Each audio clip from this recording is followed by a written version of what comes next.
The movie starts with a tired soldier named Mickey, who's on vacation with his family. He brings his two children, Jack and Jane, to his brother Noah's house in the American forest. Mickey's wife, Sophie, takes on the role of driving during the trip because Mickey is exhausted from his recent military duty. Not long after, they reach Noah's house in the middle of the forest, hoping for a nice vacation. However, it doesn't turn out to be pleasant, especially for Jane. When Mickey and Sophie enter the house, they're shocked to find it in a messy state, as if it was left intentionally dirty. Mickey tries to stay positive, thinking Noah might have been really drunk. But as Jack leads Jane inside, they're hit by a terrible smell, probably coming from the scattered food trash. While exploring the house, Jane feels proud of her dad's military lineage. She discovers that not only her dad, but also her grandfather and great-grandfather served in the military, as shown by various photos and inheritance in the house. Even Noah, who lives there, is a soldier. This inspires Mickey to follow in their footsteps and become a soldier too. And he's not just any soldier. He's a retired Special Forces soldier, known and feared by 9 major countries. That night, Jane keeps complaining to her parents because she doesn't like the vacation spot. Mickey reminds his children to be grateful, but he realizes that both of them had hoped for a vacation at the beach or in the mountains. However, Mickey had just retired from the military, so he chose to vacation at Noah's house to honor their family's military tradition. The next day, Mickey visits his dad's and grandfather's graves near Noah's house. Despite their respected military service, they were buried simply, without any ceremony. During the day, Mickey plans a different experience for their vacation, which is learning to shoot. Little does he know that someone has been watching his family all along. Mickey focuses on teaching Jack while being affectionate with Sophie. Unfortunately, Jane isn't interested in learning to shoot and is still upset about the vacation. She goes to her room and vents her frustration by yelling at her mom, who tries to calm her down. As night falls, Jack gets puzzled because the TV in the living room won't turn on. Mickey figures something out and tells his kids to go to their rooms. To their surprise, the TV is a fake, and behind it is a safe filled with the family's treasures and important documents dating back to World War II. Mickey's family had hidden these items to keep them safe.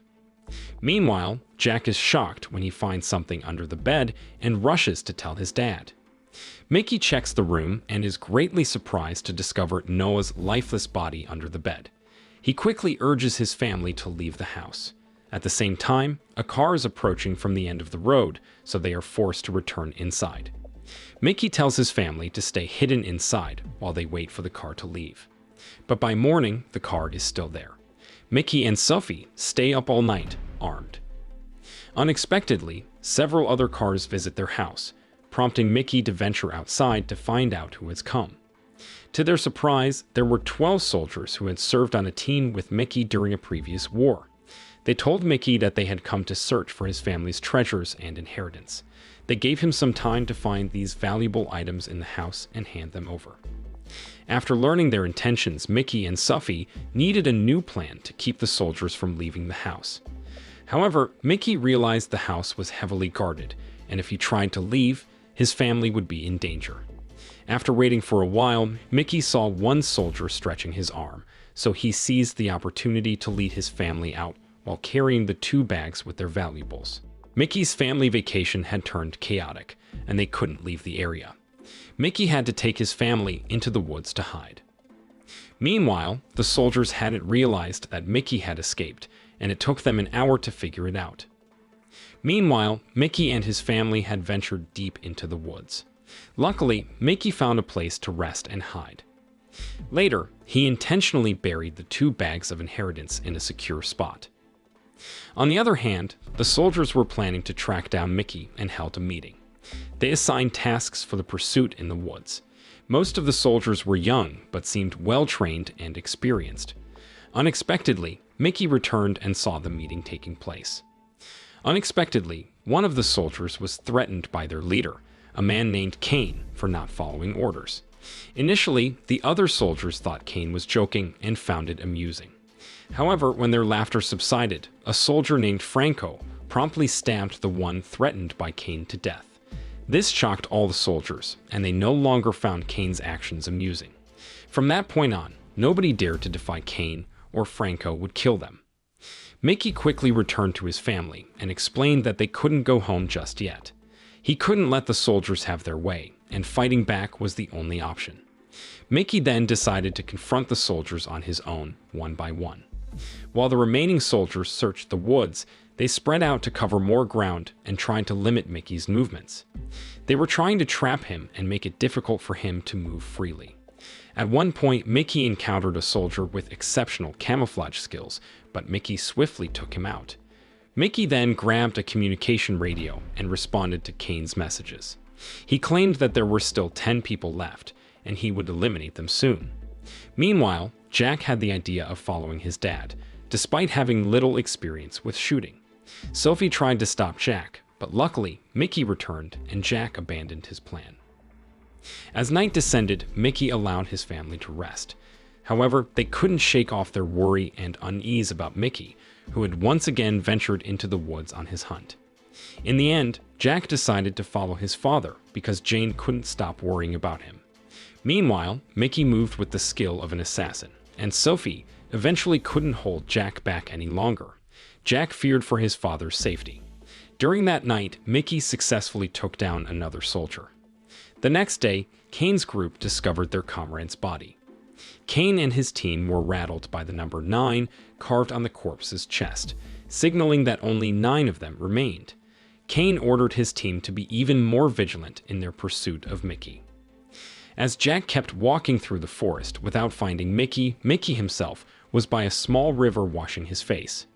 At that moment, memories of a dark incident during his time in Afghanistan came flooding back. He remembered how one of his fellow soldiers had brutally killed innocent civilians, sparing only a woman and her daughter. When Mickey had tried to intervene and save the woman, his teammate had seen him as a traitor. This haunting memory had made Mickey realize that even humans were capable of great cruelty.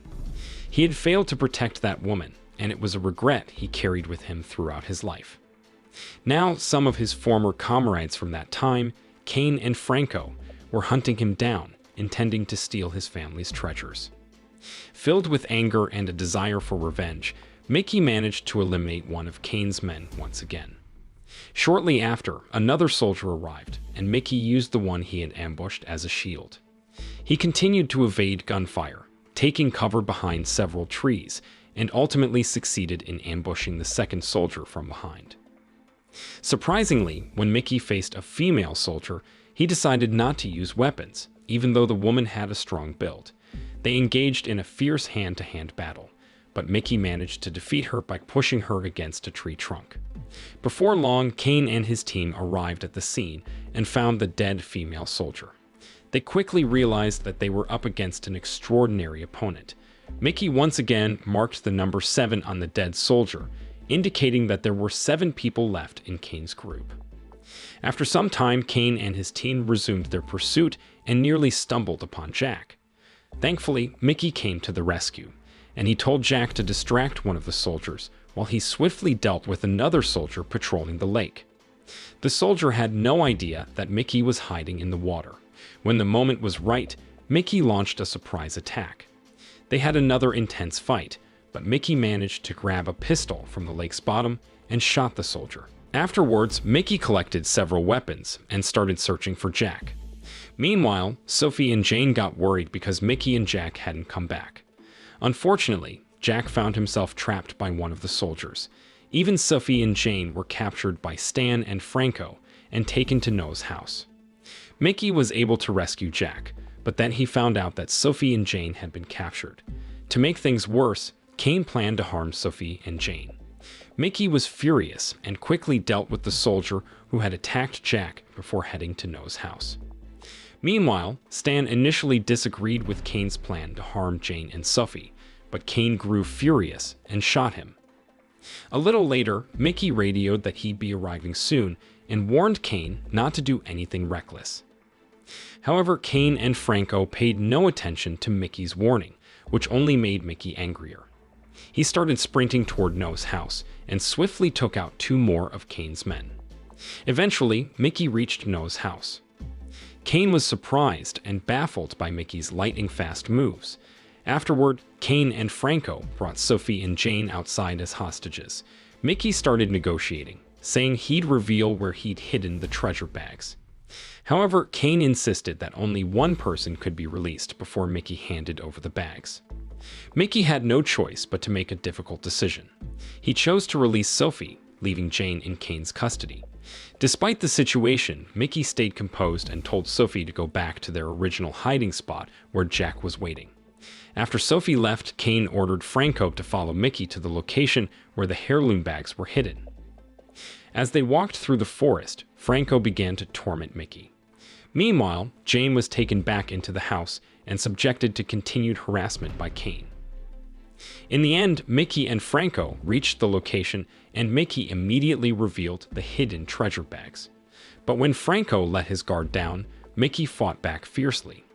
Mickey's anger grew even stronger because Franco was the one who had mistreated him during their time in Afghanistan. At the same time, Jane reluctantly consented to Kane's advances and started sitting on his lap. On the flip side, Mickey and Franco were locked in a heated battle, but within just 2 seconds, Mickey managed to turn the tables. Mickey's inherited intelligence and combat skills allowed him to defeat his former comrade. Mickey swiftly subdued Franco, and the fight ended with Mickey stomping on Franco's face until he died.